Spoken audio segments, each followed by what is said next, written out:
to my channel. My name is Rachel Anna. Now this is the first video of 2018. I hope everyone is ready for an amazing year ahead. I thought it was a really fun time to do a vegan week of healthy meal prep. So we're going to be doing breakfast, lunch and dinner from Monday right to Thursday. Now these recipes are naturally high in protein and they are healthy and they are delicious if I do say so myself. So I really hope you guys enjoy these. Don't forget to subscribe to my channel if you haven't already, and let's get straight in with the recipes.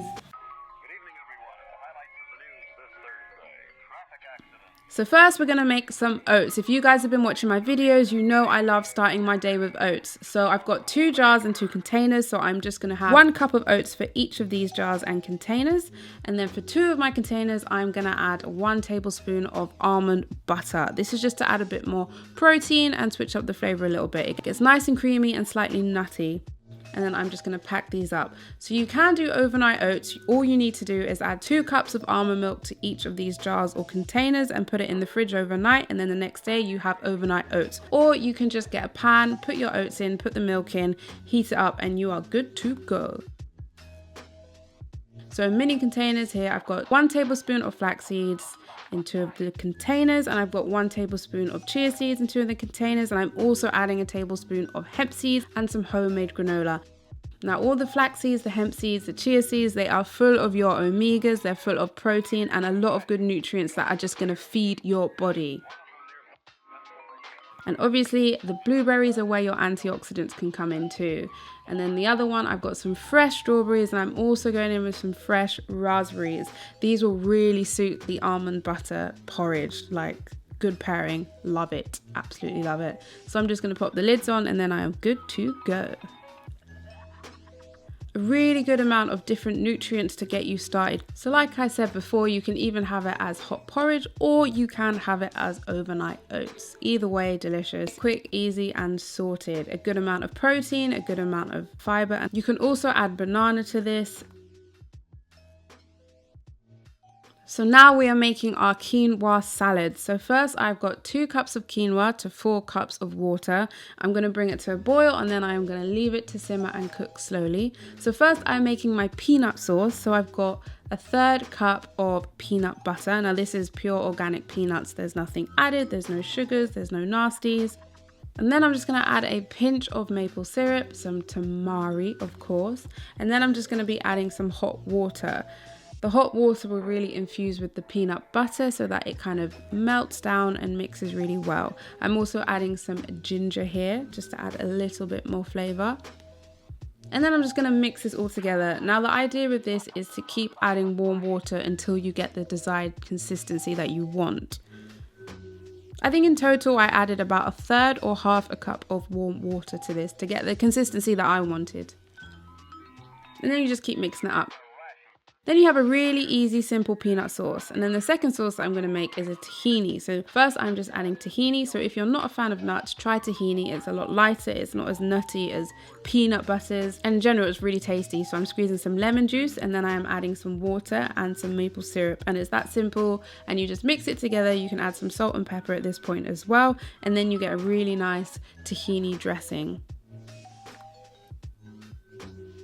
And then like before, you just keep adding water until you get the consistency that you prefer. I will put the full recipes on my website, on the blog, and I will link it in the description bar. So I'm just going to get my cooked quinoa that has cooled down and I'm going to put it all in a bowl. And then I'm also adding some red cabbage here. And at this point I realized, Rachel, you are a fool because there's no way you're going to be able to mix this all together in this bowl. Let's start over. Let's go again. Let's do it in a new bowl. So I'm just putting it all in a new bowl, and then I am adding some carrots and some red peppers, and I'm also adding some green peppers, and I'm just going to mix this all together and it's so delicious. Oh, and I got a squeeze on the lemon juice, of course. And then we're just going to mix it all together and make this really nice colourful salad. I don't really want to call it a salad because it's more than just a salad.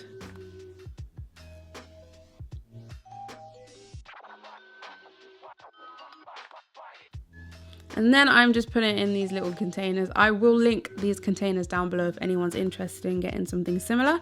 And I am putting the sauce on top. And then obviously I have to have avocado. And this is just an example of the finished product. And so I'm adding some coriander on top, and I'm also adding a bit of lime for when I do eat it. So for the other bowls, what I would do is I would put the salad in the container and I would add the lime and the coriander, but I wouldn't add the peanut sauce. So as you can see here, I'm putting the sauces in little containers. You can put the sauce in straight away, or if you prefer, you can put it in the containers like I would, and then on the day of eating it, I will mix it all in together. I just prefer to do it this way, each to your own, whichever way suits you. And also the avocado, of course, I would have to cut the avocado on the day. You cannot do that days before, because we all know that avocado will turn real quick. So that needs to be cut on the day of eating. And then we have our finished quinoa salad bowls, which are just, yes. You can also put these in pita bread if you wanted more food, and they make a really nice sandwich. I know that sounds weird, but it works if you want more food. If this is enough for you, then this is enough. Now quinoa is really great because it is super high in protein, super high in fiber, a lot more nutrients than if you were having, say, I don't know, rice. So think of quinoa as swapping out your rice. So whenever you think like, yeah, let me have some rice, just put quinoa instead, and then you're getting a lot more nutrients. It's a lot more healthy, and you know, it's better for you. So you got to do it. Now we are making vegan lentil balls. I'm not going to call them meatballs, they are lentil balls. So first I've got some chopped onions, and I'm just going to put them to a pan. I'm going to add some water, and I'm just going to wilt these down on a low heat so they kind of get translucent. And then I am adding some garlic, and I'm going to let this cook down a bit more on a very low heat. Then some salt and pepper to add some flavor, bring the flavors together. I'm going to mix this up.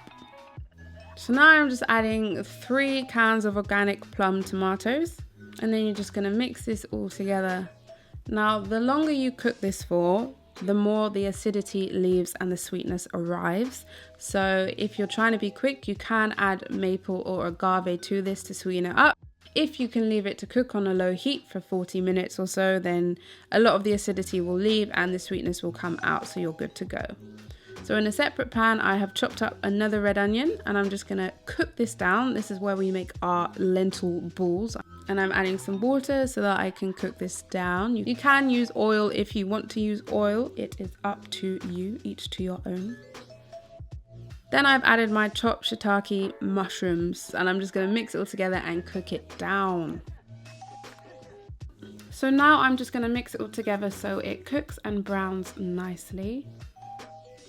Then I'm adding some chopped fresh parsley for a bit more flavor, and I'm also going in with some tamari. Now I just love the colors that come out in this, these like rich browns. They're so juicy and so tasty, which essentially makes really juicy lentil balls. Now we're just going to add the mushrooms and the onions into a bowl. Then I am adding some cooked lentils. I will put the measurements of the recipe in the description bar below, which will be on my blog. And I'm also adding 2 flax eggs so I can try and get this binding going on so they don't just break and fall apart. And I'm adding roughly 200 grams of sourdough gluten-free breadcrumbs. And I'm also adding some parsley, and there was also some nutritional yeast in there as well. So I'm just going to mix this all together. Sometimes it's easier to mix this with a fork, and then you can really kind of mush it together.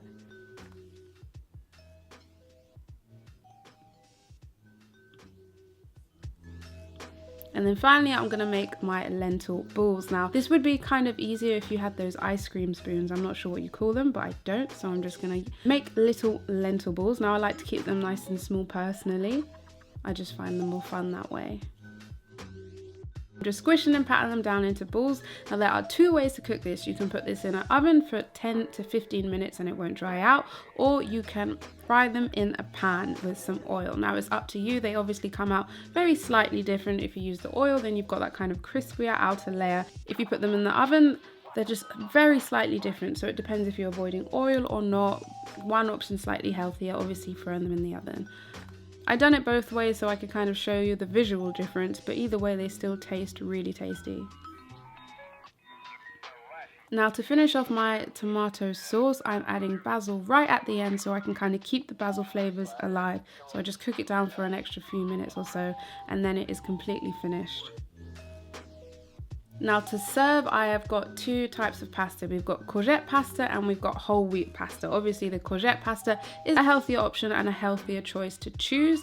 To cook the courgette pasta, I would recommend cooking it for 1 minute in a pan only. You can eat it raw or you can cook it. It cooks quickly. You don't want to overcook it because then it becomes soggy, and I like my pasta al dente, so the thought of soggy courgettes is just, it's not for me at all. Once I've added my meatballs to each of these containers, I'm topping with the sauce that I have made, and this is really delicious, like genuinely really delicious. And then I am topping with some nutritional yeast. Now go with the option that suits your lifestyle better. If you're trying to be healthier, go for the courgettes. If you're not, stick with the pasta. It's completely up to you.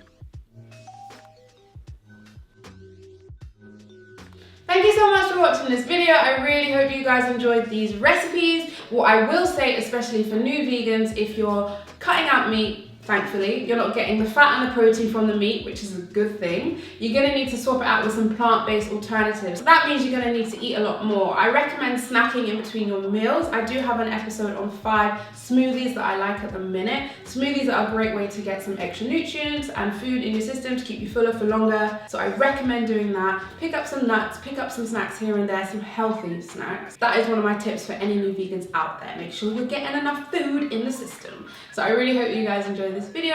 Don't forget to subscribe to my channel for new videos every week. Give this video a thumbs up if you liked it, and leave me any comments down below. I want to know if you guys make recipes like this or the same one, and I just want to get to know you anyway. So thank you for watching. Bye.